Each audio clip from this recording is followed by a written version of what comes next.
আসসালামু আলাইকুম প্রিয় ভাইয়েরা, আশা করছি সবাই অনেক বেশি ভালো আছেন।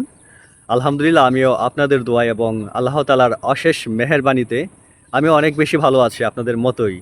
সো গত রাত ছিল চন্দ্রগ্রহণের রাত। মেবি রাত ১১টার সময় চাঁদ গ্রহণ হয়েছে। সেটা নিয়ে কিছু কথা বলব। বাট তার আগে আরেকটা বিষয় আপনাদের সাথে শেয়ার করতে চাই, একটু শুনুন। মানুষ আসলে কি চায়? বুঝি না, মানুষ আসলে কি চায়?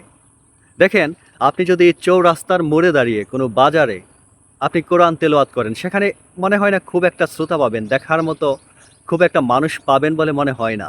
রাইট? Yes, alright. এবং আপনি সেখানে হাদিস বলেন, আপনি শ্রোতা পাবেন না, আপনি দর্শক পাবেন না। আপনার কথাকে তোয়াক্কা করার মতো মানুষ পাবেন না। বলতে থাকেন হাদিস, আপনারটা আপনি বলেন। কিন্তু সেইখানে যদি আপনি একটা ঝগড়ার উপক্রম সৃষ্টি হয় একটা বাজারে অথবা অন্য কোনো হাটে ঘাটে গঞ্জে যেখানেই হোক, ওয়ার নো ম্যাটার, যদি একটা ঝগড়ার উপক্রম হয়, সেখানে দেখবেন সবাই ভিড় ঠেলে দাঁড়িয়ে থাকে সে ঝগড়া দেখার জন্য। দেখি তো কি হয়, কে মাইটা খায়।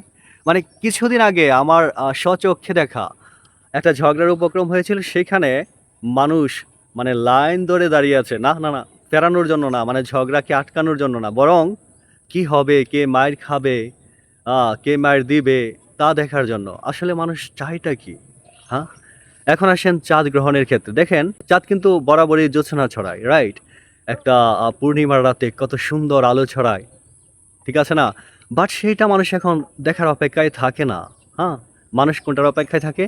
কবে চন্দ্রগ্রহণ হবে, কবে তার দুঃসময় আসবে, কবে সে অন্ধকারে তলিয়ে যাবে, সেই সময়টা, সেই মুহূর্তটা দেখার জন্য মানুষ উত পেতে দাঁড়িয়ে থাকে। আমার মনে হয় পৃথিবীতে আপনার ২টা জিনিসকে এখন ভয় করা উচিত। নাম্বার 1, কুকুরে কামড় মারতে পারে, জলাতঙ্ক হবে।